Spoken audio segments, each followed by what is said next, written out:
Jimmy Page pulled one of the most legendary guitar catalogs in rock history, Stairway to Heaven, Whole Lotta Love, Kashmir. So when the man behind those riffs tells you who he considers untouchable, it's worth paying attention. Page has pointed to three names in different moments. As the guitarist who sit above everyone else, here is who they are and why. Number 1. Jimi Hendrix. Page has started that whenever he wants to feel truly impressed, he puts on Hendrix because Hendrix playing floor him every time. For Page, it comes down to expensiveness. Hendrix could pull emotion out of a guitar the way the most musicians can only manage with their own voice, wrapping feedback, distortion, and raw feeling into something nobody had really done before. In one especially blunt tribute, Page said simply that rock music lost the greatest guitarist any of them ever had when Hendrix died. Number 2. Jeff Beck.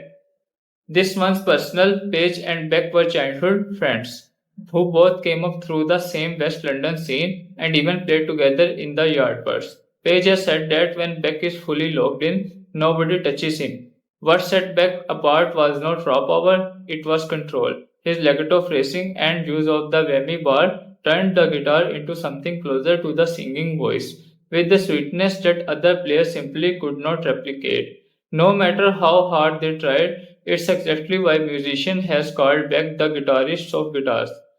For decades, less famous with casual listeners, worshipped by everyone who actually plays the instrument. Number 3. Link Ray. This is the one that surprised people. Ray was one of Page's very first heroes, someone who shaped him before Hendrix or Beck ever entered the picture.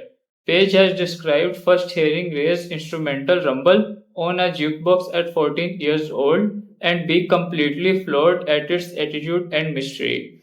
Even though the song no vocals at all, Ray is widely credited as the guy who essentially invented the power chord and distorted guitar tone. The entire sonic foundation that rock, metal, and eventually punk was built on. Page respected him enough that in 2023 he came out of a near decade of retirement from the live performance to personally induct Ray into the Rock and Roll Hall of Fame, playing Rumble himself on stage as a tribute. So where does that leave of the debate? Critics and professional musicians tend to agree with Page almost completely. Hendrix at the very top for inventing what the instrument could do. Beck as the technical genius other guitarists actually study, and Ray as the foundational figure most casual fans have never heard of but every serious guitar historian reveres. Casual fans sometimes push back a little, often ranking Page himself above Hendrix, pointing to how structured and endlessly humanable riff like Stairway to Heaven are, and there is a fair critique of Page's own legacy too. Even fans admit his live performances could get messy and inconsistent even as his studio work stayed nearly untouchable. But when it comes to who Jimmy Page himself looks up to, answers been pretty consistent for 50 years. Hendrix, Beck, and Ray, the innovator, the virtuoso, and the blueprint.